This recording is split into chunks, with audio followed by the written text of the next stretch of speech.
माता की जय उत्तराखंड। उत्तराखंड मांगे मूल निवास, अधिकार मांगते नहीं, किसी से भीख मांगते, लेकर रहेंगे मूल निवास। आप लोग जो बाहर पार्क के बाहर पार्क की परिधि से बाहर खड़े हैं,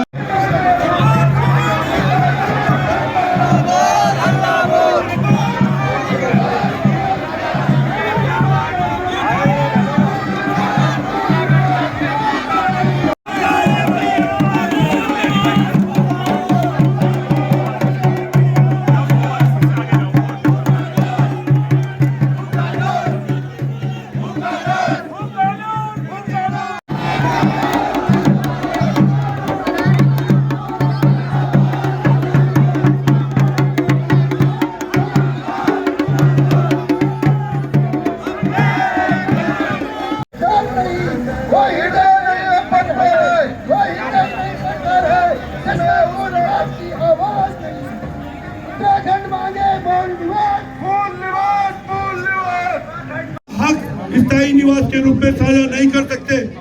आपको इसको मूल निवास देना ही होगा, और जब हमें मूल निवास मिल जाएगा फिर आगे की लड़ाई जो है। सुबह का फरसान जोगीवाला से हमारी एक साफ सुथरी मांग है। हमारी 3 मांगे हैं। सबसे पहले भू कानून और मूल निवास और चिन्हीकरण का है। जो हमारे साथी चिन्हीकरण में छूट रखे उनका चिन्हीकरण होना चाहिए, और साफ सुथरी करके हमें ये किचड़ मिचड़ नहीं चाहिए, साफ सुथरी मांग चाहिए। जैसा हिमाचल में भू कानून लगा और हिमाचल के तर्ज पे हमें भी भू कानून चाहिए। साफ सुथरी मांग है। और मूल निवास, क्यों हमारा तो था मूल निवास और हमारे बच्चों के पास कुछ भी नहीं है। ऐसा नहीं चलेगी। हमने धामी सरकार को पहले भी बता रखा कि साफ सुथरी, हम पहाड़ी हैं, पहाड़ी रहेंगे।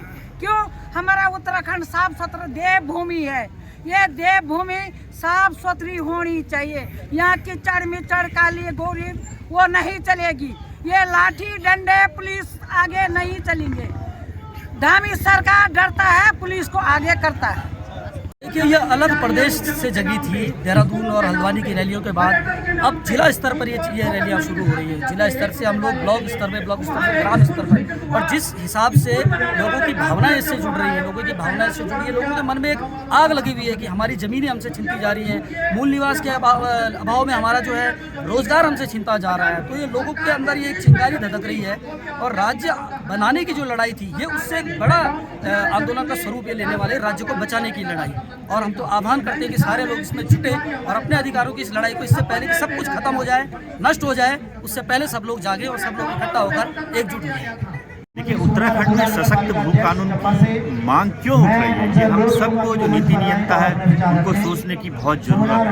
उत्तराखंड की 8,33,000 की हेक्टेयर की जो भूमि है वो 143 के तहत कृषि भूमि से लगातार अकृषि भूमि होती जा रही है। और भारतीय जनता पार्टी की त्रिवेंद्र रावत सरकार ने सबसे बड़ा कुठाराघात उत्तराखंड में किया है, जो उन्होंने रिस्ट्रिक्शन हटाया है। उद्योगों के नाम पर जमीनें दी जा रही हैं, बाकी जो जमीनें बचेंगी वो वन भूमि होंगी। और इस बात को हमारे कांग्रेस के विधायक मनोज रावत जी ने तब सदन में उठाया था, तब सरकार ने उनकी बात पर ध्यान नहीं दिया। आप जानते हैं 1962 से हमारे पूरे प्रदेश में अभी सेटलमेंट नहीं हुआ है। जब तक सेटलमेंट नहीं हो जाता तब तक इस तरह की हरकतें होती रहेंगी। आप टिहरी में ले लीजिए, टिहरी बांध के नाम पर दोहरी नीति अपनाई जा रही है।